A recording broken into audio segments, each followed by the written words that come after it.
Muito bem, minha gente. Brincadeiras à parte, vamos dar início ao nosso estudo, prosseguindo, o estudo na Carta aos Romanos. Nós vamos entrar hoje num tema interessante, é um tema que nos toca.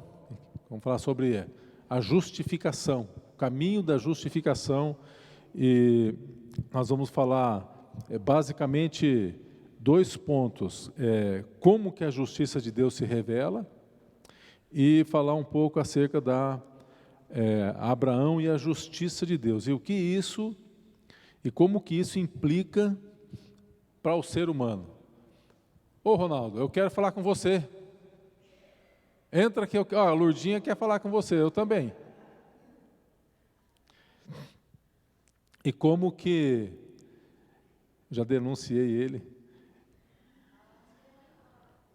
e como que isso nos afeta, né? Essa questão da justificação. E o nosso texto base, nós vamos caminhar um pouquinho no capítulo 3 de Romanos, a partir do verso 21, nós vamos até o capítulo 4, no verso 25.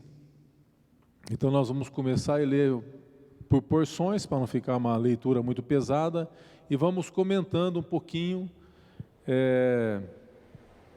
de cada uma das porções que a gente vai lendo.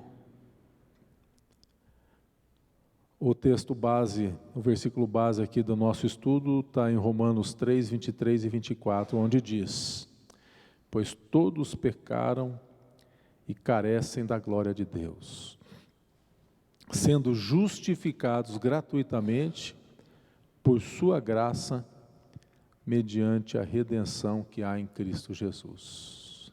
Esse é o nosso texto base. Pai querido, fala conosco nesse estudo, Pai. Dá-nos, ó Deus, alicerce da nossa salvação, a confiança que precisamos ter em Ti, na Tua palavra, e que possamos ser, ó Deus, nessa noite um pouco mais edificados na Tua palavra, Senhor, e na pesquisa que fizemos em homens que já trabalharam muito nesse tema, Pai. Nós Te agradecemos em nome de Jesus. Amém. Então, o alvo é entender a nossa justificação, que essa atribuição da justiça de Deus, que é revelada em Cristo, e que, revelada nele, e segundo a palavra de Deus, também só é possível obter essa justiça pela fé na pessoa de Jesus Cristo, que é o nosso Redentor. E que essa justiça de Deus, ela tem um caráter universal da justiça divina. Deus é o justo juiz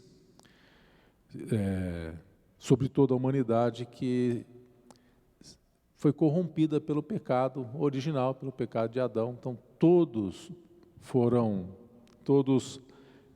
pecamos.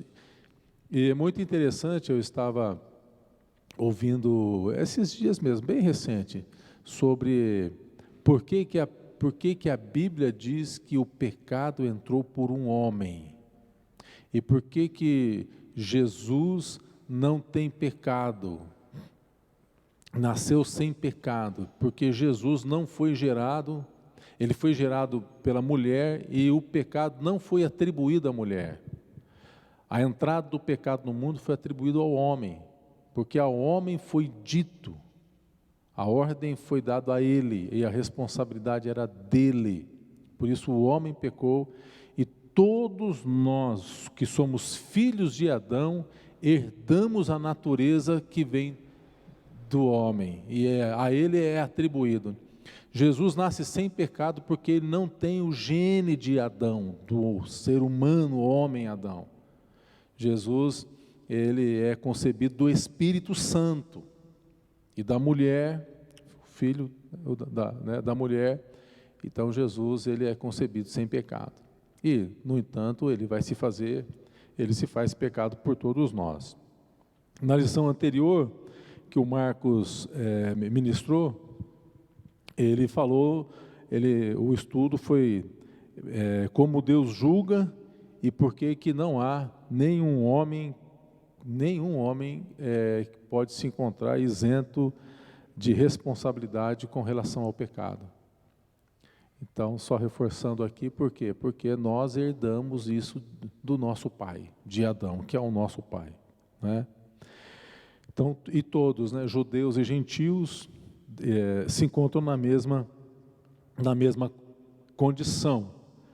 E a lição de hoje, então, ela vai tratar sobre o caminho da justificação e os benefícios que são alcançados pela obediência de Cristo.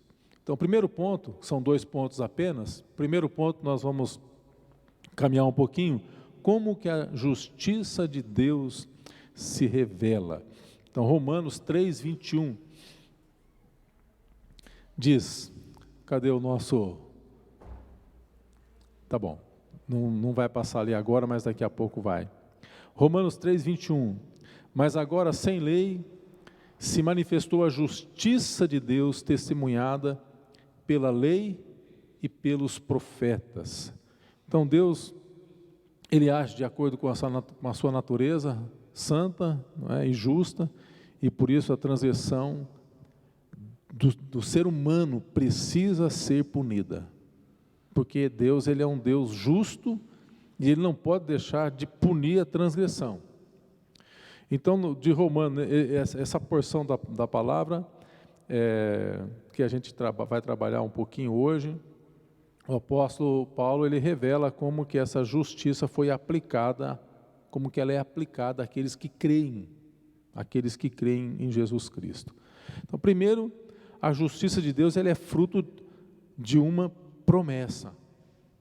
Deus prometeu isso na sua palavra. A separação de Adão, né, de Deus, né, do nosso Criador, e a execução da justiça divina por meio da sua ira, ela trouxe o julgamento e condenação a todas as pessoas, a todos os homens, a humanidade toda. Entretanto, por causa do seu amor, por causa da sua graça, por causa do seu plano divino, do seu grande amor, então desde antes da criação, o Senhor já tinha esse plano. Portanto, a queda humana, a queda do ser humano, ela não pegou Deus no contrapé da vida, nem pode, porque Deus é onisciente, Ele é conhecedor de todas as coisas, desde o início até o seu fim.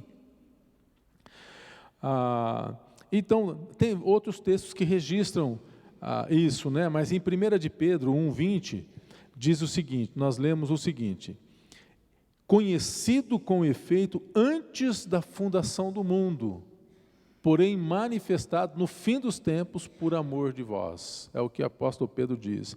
Em Efésios, capítulo 1, verso 4, diz: assim como nos escolheu nele, antes da fundação do mundo, para sermos santos e irrepreensíveis perante ele e em amor. Então, a queda humana, o nosso pecado não pegou Deus de surpresa. Ele já nos escolheu muito antes inclusive que viéssemos a cair. Então Deus estabeleceu a maneira pela qual o ser humano poderia voltar-se para Ele, se relacionar com Ele, revelando e comunicando o seu plano por meio da lei e dos profetas.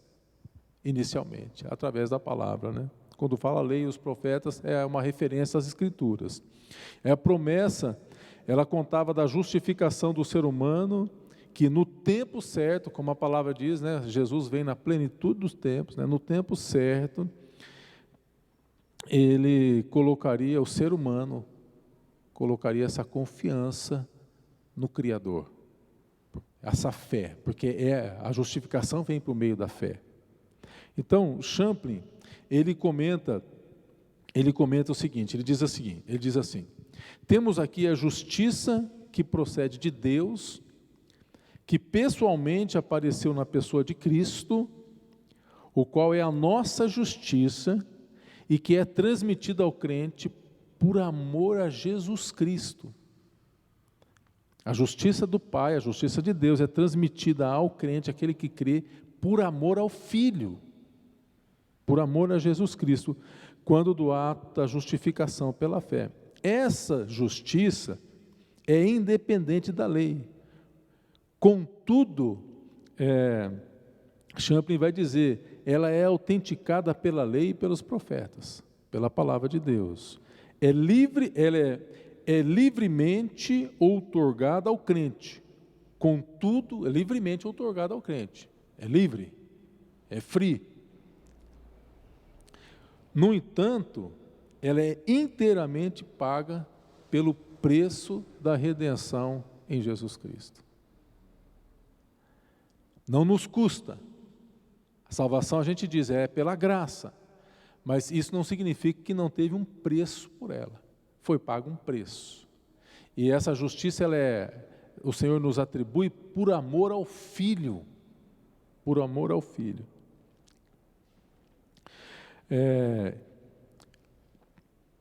A justiça... Então, Champlin vai dizer o seguinte, que isso une o caráter do governador moral do universo e o caráter misericordioso do Pai, que provê essa salvação gratuita. Assim que se revela a justiça de Deus, né? E a justiça de Deus, ela é mediante a fé. Romanos 3, 22 e 23, nós lemos agora, né? Justiça de Deus mediante a fé em Cristo, para todos os que creem, porque não há distinção, porque todos pecaram e todos carecem da glória de Deus, todos pecaram, e é mediante a fé, né? E a melhor definição que a gente tem de fé, ela é Hebreus, né, 11, que diz que a fé é a certeza daquilo que se espera, a convicção de fatos que não se veem. A justiça que é conferida ao ser humano, ela foi alcançada pela graça divina mediante a fé. E que, nesse contexto, significa uma firme confiança, essa fé. Nós temos confiança. Você já se deparou, você que tem convicção da tua salvação em Cristo, você já entrou nesse assunto, às vezes, com algum amigo, ou um parente, ou um filho, ou um irmão, e entrou nesse assunto e perguntou acerca de se a pessoa tem a certeza da salvação dela? Se acontecesse de hoje chegar o dia de você ir para o céu ou para o inferno, você sabe para onde você iria? Então muitas pessoas dizem que não sabem. Não sabem porque lhes falta, aquele que não sabe é porque lhe falta essa fé e essa confiança. E a palavra de Deus, ela diz que o Espírito Santo, ele nos convence, trabalha no nosso coração, de que nós somos salvos, que nós temos essa salvação e que nós temos essa confiança que ele gera em nós, que ele gera em nossas vidas. Então, fé é nesse contexto, é confiança na obra que Cristo operou, naquilo que Jesus fez. O justo morreu pelos injustos e trouxe benefício para os crentes, para aquele que crê. Então Champlin, ele comentando esse verso 22, ele diz assim: a fé é aquela entregue a Cristo, a entrega de nossa alma e de todo o nosso destino, quando entregamos a Ele. A fé consiste na rendição a Cristo e as suas exigências com relação a nós, né? A alma humana. A fé é aquela atitude que diz: percebo quem é Cristo e percebo o que Ele quer fazer de mim. Vejo o elevado destino que Ele me oferece, a transformação de sua imagem, e agora me entrego totalmente a esse destino. É esse tipo de fé. Que é mais fácil nós encontrarmos, é mais fácil a gente perceber essa fé ela se faz presente em algum momento na vida de todas as pessoas, independente se elas nascem ou não num lar cristão. Elas precisam adquirir essa convicção. É mais fácil perceber quando a pessoa que vem do mundo, que não nasceu no contexto piedoso e que recebe a Cristo em algum momento, porque ela tem a certeza de que precisa disso. Diferente daquela pessoa que muitas vezes nasce no contexto da fé e que está acostumada a uma rotina religiosa, mas necessariamente ela não tem a convicção da sua salvação. E precisa adquirir essa convicção. E a gente vai ver nesse estudo que isso independe dos nossos sentimentos. Não é pelo nosso sentimento e não é pelo nosso mérito, porque nós podemos, e já fizemos isso certamente em algum momento, nós já atribuímos mérito à nossa fé. Isso também é obra. Porque se nós atribuímos que a salvação é pelos méritos da nossa fé, ou da minha fé, é obra, e veja que já não é glorificado Deus, sou eu que sou glorificado pela minha fé, porque é minha fé. E nós somos salvos e justificados não pela minha fé, mas pela fé naquilo que Cristo operou por mim e por você. Tá bem explicado? Então veja, portanto a fé, ela consiste muito mais do que um mero sentimento racional, de um conjunto de doutrinas. O mero fato de eu aceitar ou aprender um conjunto de doutrinas, ou aprender um credo, algum tipo de credo ortodoxo, isso faz parte, mas não é isso que é a fé. Ela é bem mais do que isso, né? Então, essa justiça, ela é pelos méritos de Cristo. Romanos 3, 24 a 28, nós lemos: sendo justificados gratuitamente por sua graça, mediante a redenção que há em Cristo Jesus. A nossa justificação está nele, continuando lá. A quem Deus propôs no seu sangue. E quando fala no seu sangue, está falando aqui, não está falando da divindade de Cristo, porque Deus não tem corpo nem partes, Deus é Espírito, mas quando está falando aqui do Cristo,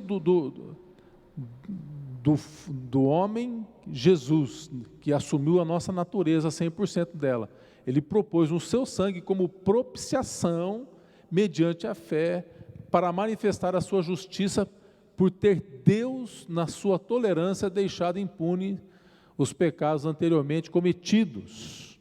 Continuando a nossa leitura. Tendo em vista a manifestação da sua justiça no tempo presente, para Ele mesmo ser justo e justificador daquele que tem fé em Jesus. Onde, pois, a jactância foi de todo excluída, por que lei? Das obras? Não, pelo contrário, pela lei da fé. Concluímos, pois, que o homem é justificado pela fé, independente das obras da lei. Então, a justificação que Deus atribuiu àqueles que creem é pelos méritos de Cristo e não pelos méritos do ser humano, do homem. Quem recebe o benefício da justificação o recebe como um presente gratuito, é um presente. Não há nada que o ser humano, que o homem possa fazer para merecer, não há nada que você e eu possamos fazer para merecer essa graça, não há nada. Isso nos mostra que todos nós estamos nessa condição. A Bíblia de aplicação pessoal, ela,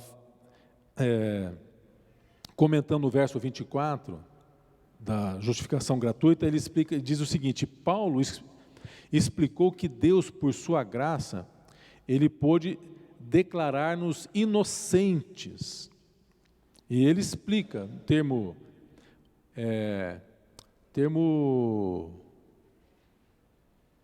jurídico. Você sabe que Paulo estava se preparando para ser um jurista, e ele de fato era, né? Então ele vai dizer assim, quando um juiz em um tribunal declara o réu inocente, todas as acusações são retiradas de todos os registros. Legalmente é como se a pessoa nunca tivesse sido acusada. É essa justiça que Deus atribui para mim e para você. Então, quando Deus perdoa os nossos pecados, nossa vida fica completamente limpa. E na perspectiva de Deus, é como se nunca tivéssemos pecado. É assim que Deus nos vê. Essa justificação que é atribuída. Então, quando Deus perdoa, é como nunca tivéssemos pecado. No entanto, para que ocorresse a justificação, um preço foi pago, que é o sangue do Filho que foi derramado. E aí nós encontramos aqui um aspecto importante da cristologia, que aparece na frase, a quem Deus propôs no seu sangue. Mostra claramente a divindade e a humanidade de Jesus Cristo. A natureza de Deus é espiritual, Deus é espírito. No entanto, Paulo atribui aqui a Jesus um elemento que é o sangue, que pertence à natureza humana, enfatizando que Jesus Cristo, essa palavrinha que eu vou falar aqui é uma palavrinha que eu ouvi pela primeira vez, né? Ele é teantropo, antropos, homem, e theos, Deus. Então Jesus, ele é Deus e homem, e ele nos justifica. Ele na verdade é o justificador, ele é a oferta, ele é o sacerdote que oferece e que recebe a oferta. Ele é o sacerdote que oferece, ele é a oferta. Você já pensou isso? Três coisas: Jesus, ele é a oferta, ele é o Cordeiro de Deus que tira o pecado do mundo, ele é a oferta. Ele é aquele que oferece a oferta porque ele é o nosso sumo sacerdote. Mas ele também é aquele que recebe a oferta porque ele é Deus. É ele que faz tudo. Que coisa tremenda e linda. Nós não poderíamos fazer nada. Nós não poderíamos fazer nada. Por isso nós só recebemos com muita gratidão. Com muita gratidão. Jesus foi ao mesmo tempo justo. Aí ele foi a oferta, ele é o ofertante e ele é o que recebe a oferta como Deus, né? Foi ele que nos apresentou diante do Pai de forma justa, imputando a sua justiça em nós, no ser humano. Jesus assume a nossa natureza. E nós, se dependesse de nós, nenhum de nós íamos para aquela cruz. O que Jesus faz? Ele levou eu e você lá. Ele levou o ser humano lá, para satisfazer a exigência da ira de Deus. Então todos nós estávamos incapacitados de buscar a Deus por causa do pecado. A lei testificava a nossa incapacidade, porque mesmo depois da lei, não houve um justo sequer. A palavra de Deus diz que Deus procurou não achou nenhum, nem os santos, o mais santo, nem o mais santo dos profetas foi capaz. E Moisés, o que dizer de Moisés, que é um tipo de Cristo, né? Sabe que na tipologia bíblica, Moisés é um tipo de Cristo, porque ele é aquele que conduz o povo à libertação, e Moisés mesmo não vai poder entrar na terra prometida, né? Aquele que a Bíblia diz, o homem mais manso da terra. Isso não significa que ele não era um homem corajoso. Você sabe, né, que mansidão, nesses termos, é força sob controle.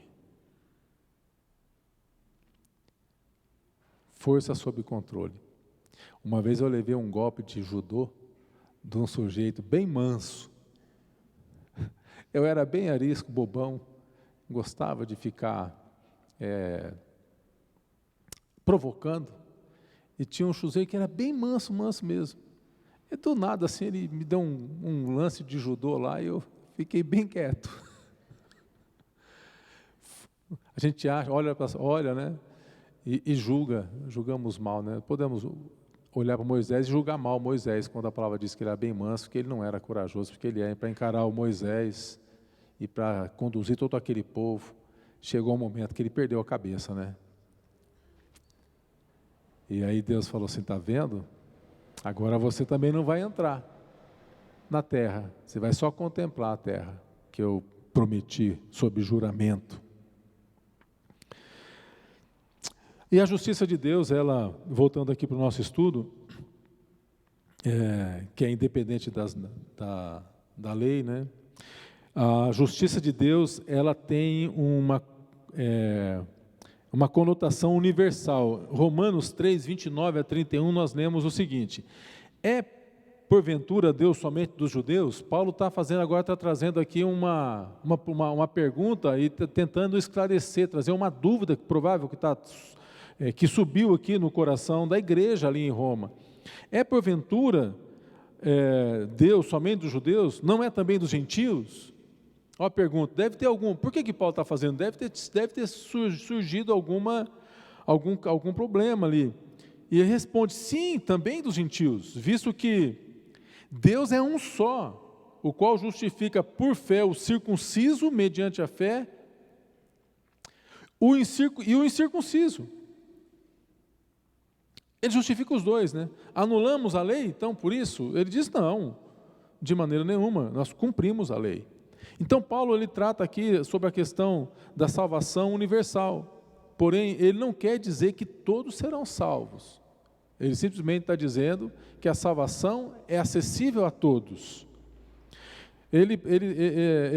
A salvação não está circunscrita aos judeus somente e nem aos gentios exclusivamente. E aí Paulo nos lembra que a igreja, ela tem o seu início no meio dos gentios. Tanto que ele vai falar lá no início da carta aos Romanos, que primeiro do judeu e também do grego.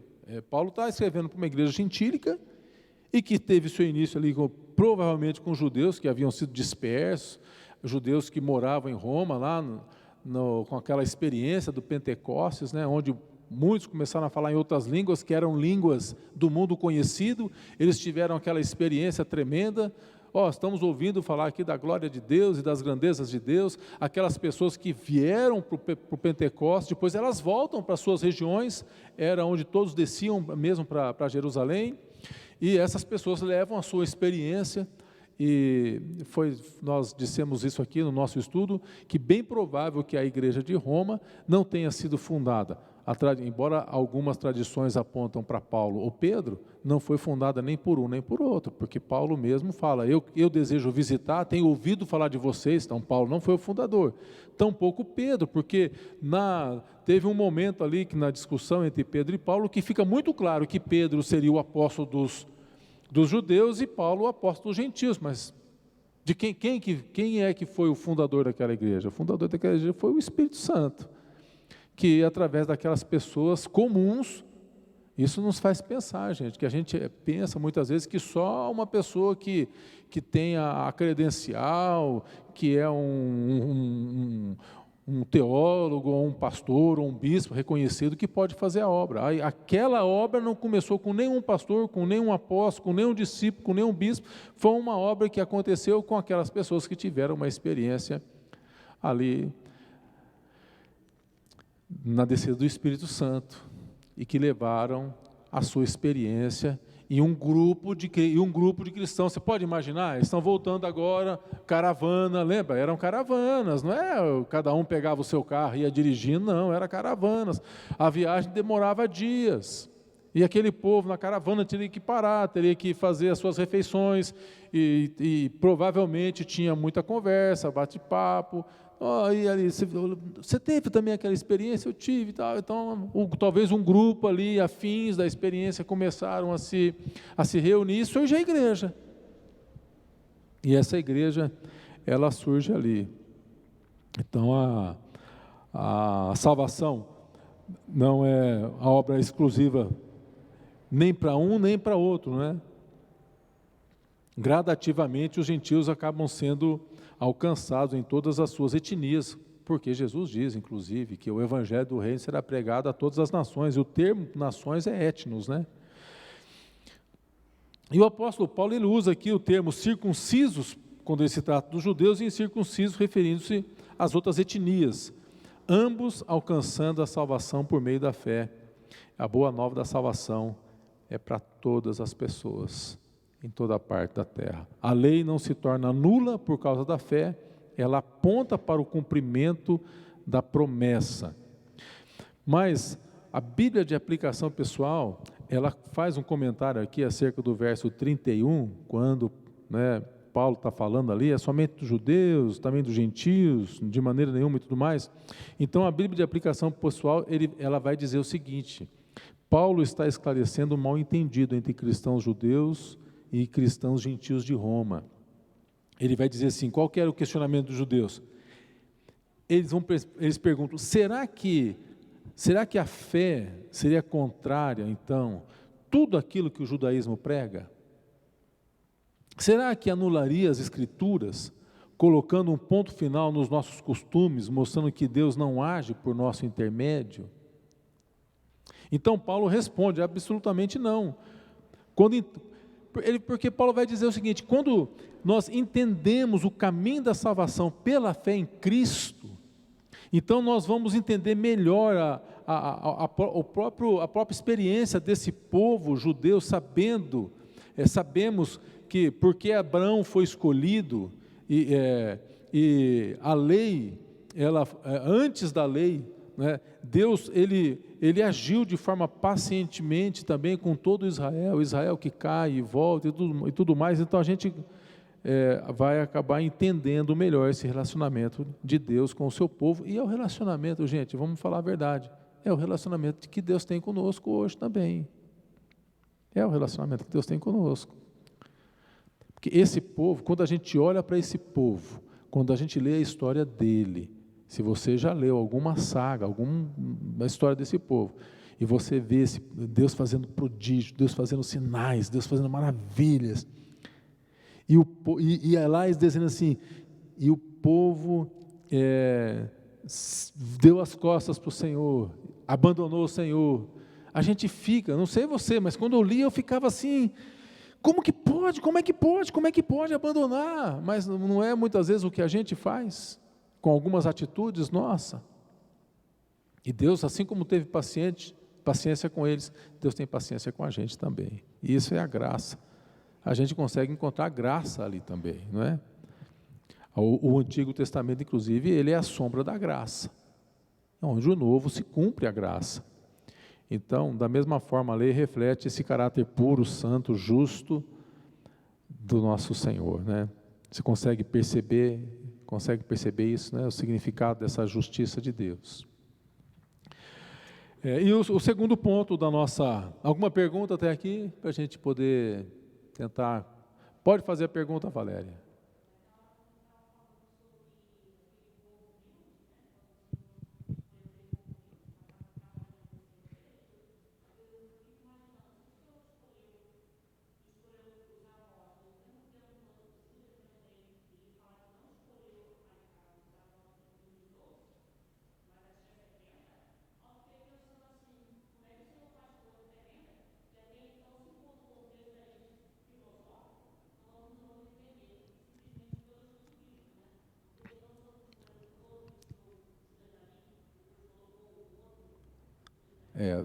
Ficou muito comprida a tua pergunta, não consegui entender direitinho, mas depois eu converso com você, a gente responde direitinho, tá bom? A gente procura tirar essa dúvida sua aí.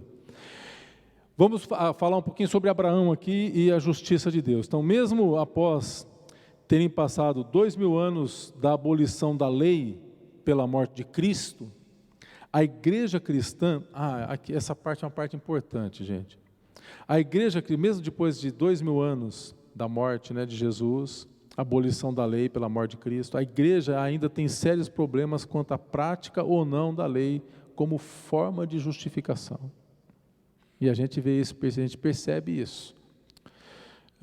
Não vou entrar no mérito das questões, mas a gente percebe, Existe um forte movimento em algumas denominações, estimulando os seus fiéis a voltarem à forma de culto semelhante àquela que ocorria no Antigo Testamento, com ênfases fortes no Antigo Testamento. O próprio apóstolo Paulo, quem lembra aqui do estudo da carta aos Filipenses, e que participou, vai lembrar, o apóstolo Paulo ele teve problema seríssimo com os judaizantes, que eram, quem eram os judaizantes? Eram judeus que exerciam sua fé em Jesus, mas que queriam trazer aqueles aspectos da fé e introduzir, e se os gentios não observassem aquilo, que seriam dias, alimento, circuncisão e tudo mais, não seriam salvos. Eles queriam trazer esses elementos, né? Então Paulo teve problema com os judaizantes. Eles queriam instituir a obediência a essas leis que eram do Antigo Testamento. Inclusive isso vai resultar num concílio, no primeiro concílio da igreja, que vai dizer, olha, pareceu bem a nós, é o Espírito Santo, que vocês guardem essas coisas, se abstenham da prostituição, do sangue, e do animal sufocado e tudo mais, né? Não vai entrar na questão da circuncisão e de tipos de alimento, para os gentios. E é na carta aos Romanos, mais na frente, que vai falar sobre questão de dias, sobre questão de alimento, o fraco come carne, só legumes e tudo mais, né? Mais para frente a gente vai entrar nessa questão lá, mas isso gerou um concílio para que a igreja, viu que a igreja ela nasce conciliar desde o seu princípio, desde o seu momento, um problema que surge lá em Antioquia, e é uma igreja conciliar, representativa, né, e apostólica, porque alguns, não todos, vão até Jerusalém, esse concílio é formado e aí eles trazem a decisão. Nós trazemos essa herança e esse legado para nós até hoje, né? Então, o apóstolo Paulo, então, ele ataca de forma muito dura esse pensamento dos judaizantes, quando ele escreve também às igrejas da Galácia. E no capítulo 4 de Romanos, ele usa a vida de Abraão como testemunho de alguém que foi justificado pela fé em Deus e não pelas obras da lei. Até porque a lei, ela foi dada aos judeus por meio de Moisés, depois do Êxodo. Só por meio de Moisés, a lei não foi dada no tempo de Abraão. E diz que Abraão já era justificado, então a justificação não vem por meio da lei, Abraão é justificado pela fé. Então algumas lições importantes aqui na vida de Abraão, que Paulo utiliza, para ilustrar que a justificação de Abraão por esse patriarca foi uma justificação pela fé.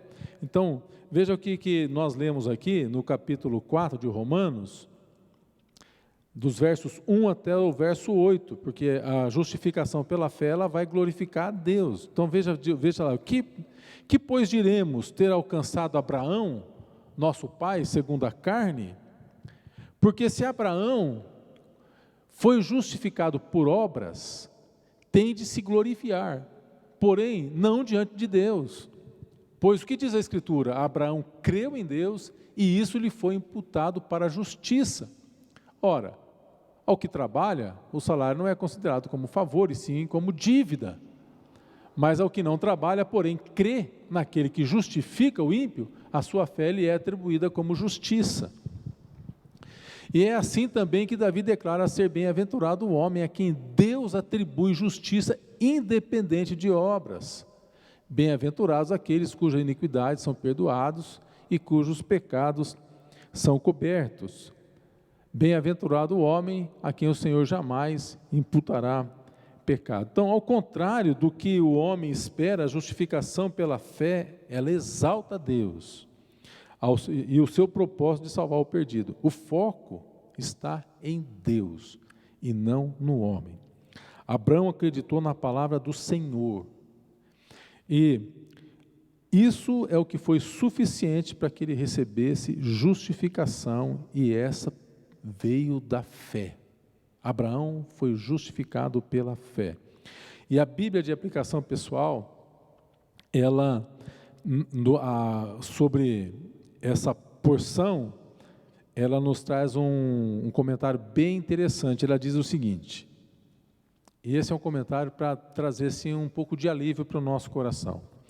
Quando algumas pessoas ficam sabendo que poderão ser salvas por Deus pela fé, elas começam a preocupar-se. Eu acho que a maioria de nós talvez tivemos essa preocupação. Será que eu tenho fé suficiente? É o questionamento. Será que eu tenho fé suficiente para ser salvo? Será que ela é bastante forte para me salvar, a minha fé? Isso é uma preocupação. Então veja, mas o comentário da Bíblia de aplicação, o pessoal vai dizer que todas essas pessoas, e podemos nos incluir em algum momento, entendemos o sentido, não entendemos o sentido exato da questão da fé. É Jesus Cristo que nos salva, não os nossos sentimentos. Não é o seu sentimento que te salva, é Jesus Cristo que te salva. Ele é suficiente e forte para nos salvar. Não é o tamanho da minha fé. Não importa quão fraca seja a nossa fé. Não importa.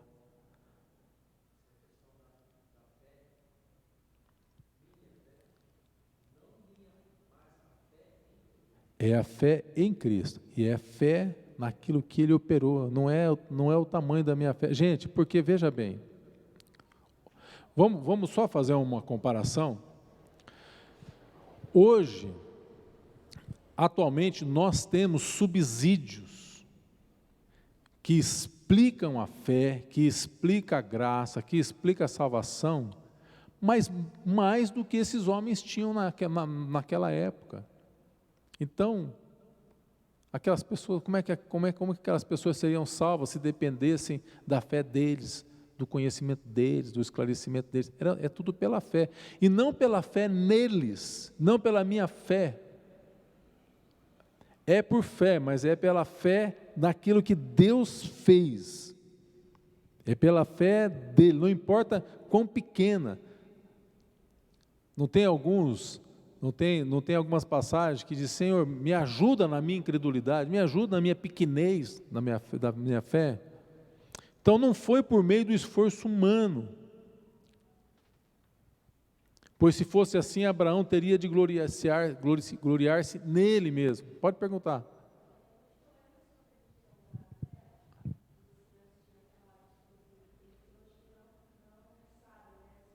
Não, sim, ok.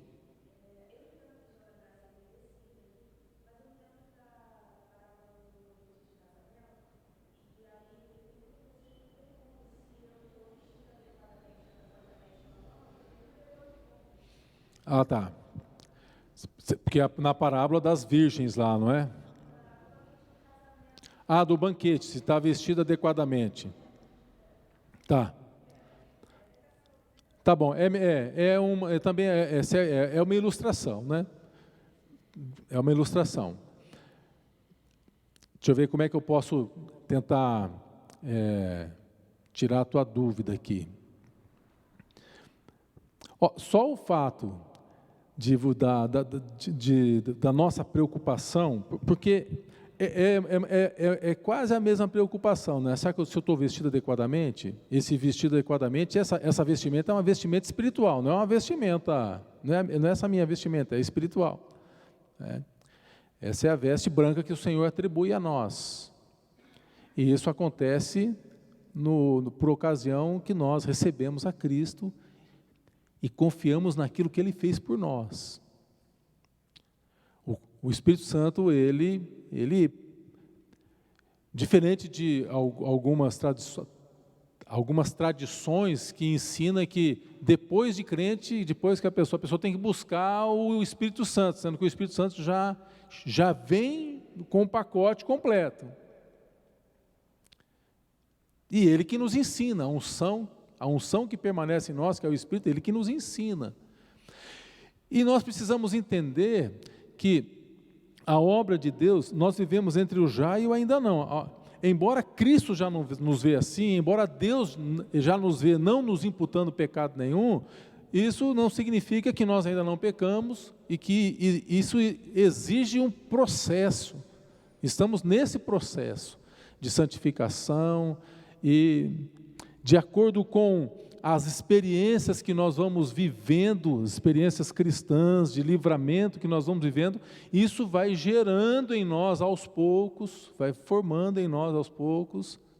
Vou usar, já que você falou essa palavra casamento, ele vai gerando esse enxoval espiritual em nós, até a medida que a gente tenha certeza, eu tenho a certeza, né, que Deus está operando, eu estarei lá, e é pela graça.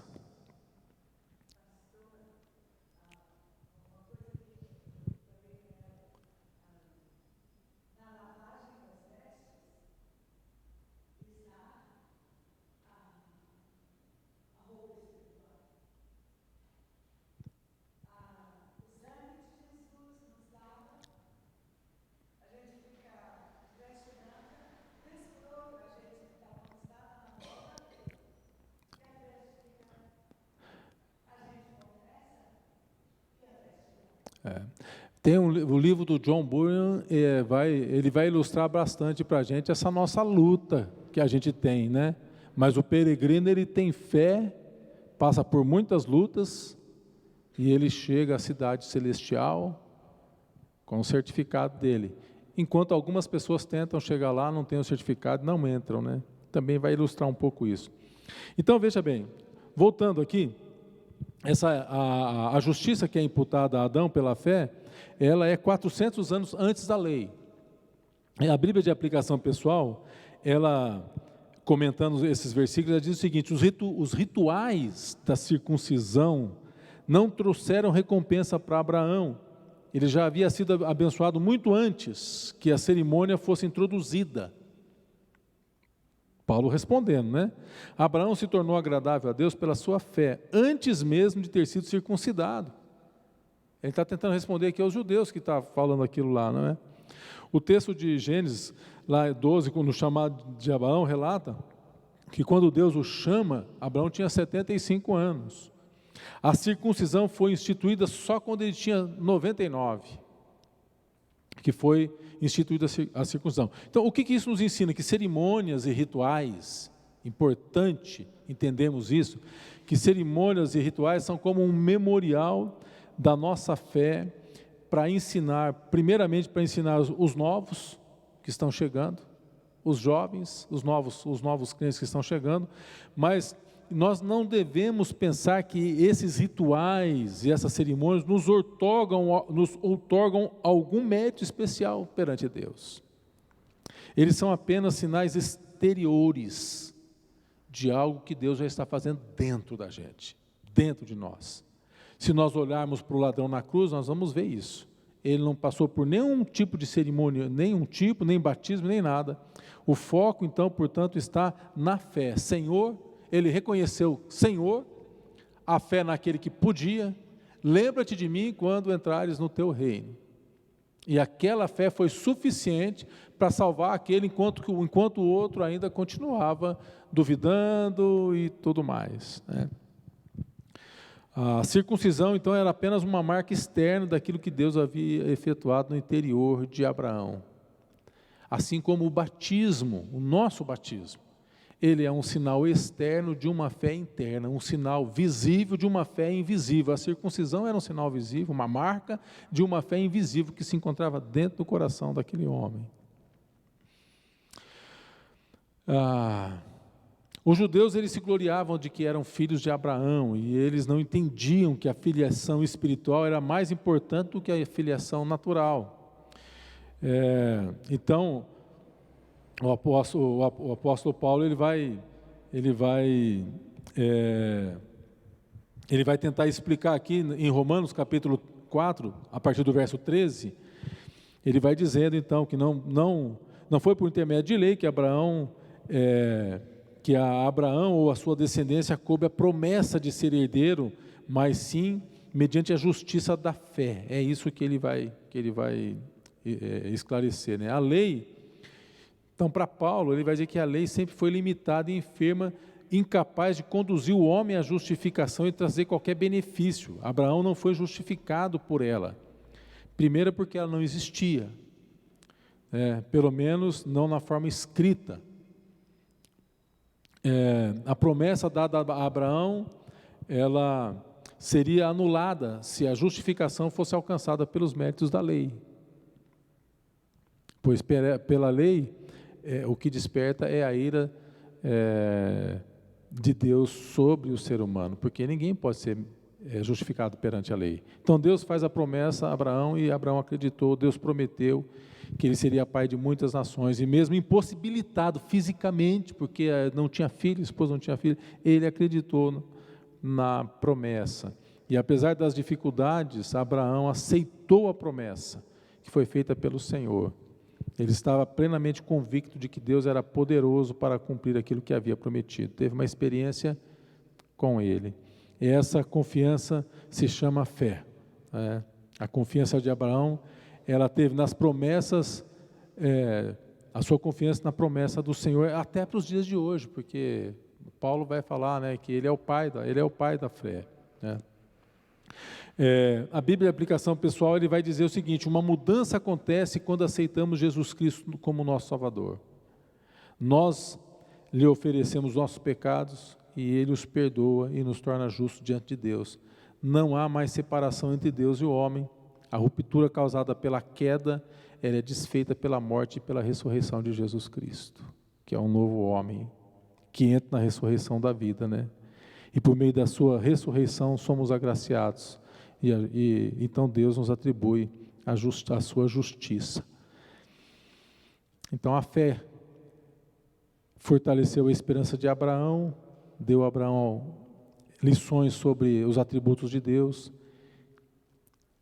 e nós podemos dizer hoje, ou perguntar, como que essa fé que fortaleceu Abraão, ela pode nos fortalecer hoje também.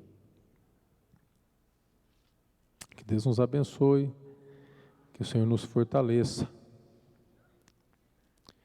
e que a gente possa entender de tudo isso que a gente falou sobre a justiça, que a gente possa entender que não é pelo tamanho da minha fé que eu sou justificado, porque não é a minha fé quem justifica,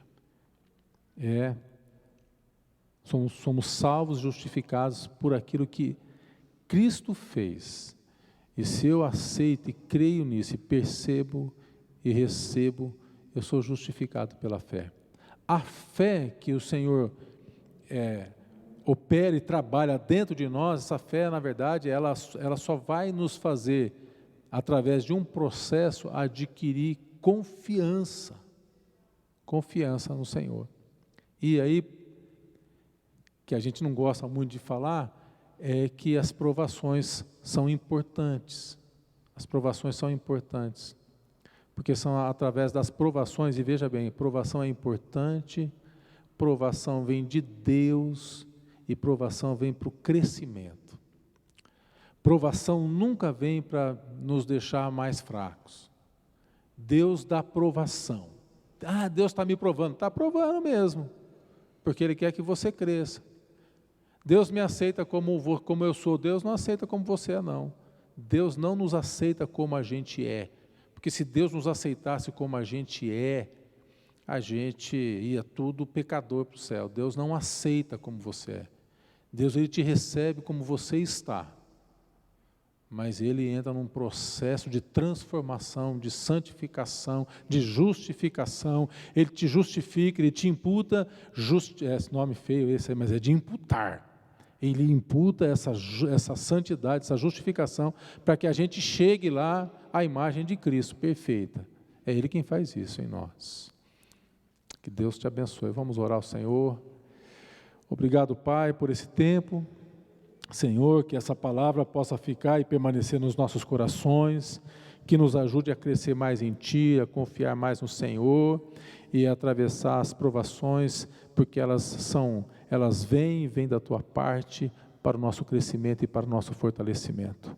Nós te louvamos por Cristo, pelo teu amor, por tua graça, porque tu és um Deus de amor, tu és um Deus de misericórdia, o Senhor é um Deus justo que pune o pecado, mas que justifica, Senhor, aqueles que recebem o Cristo, a obra de Cristo que justifica. E nós te louvamos e somos gratos por isso. A ti sempre honra, glória, louvor, adoração eterna. Amém. Graças a Deus. Que Deus te abençoe.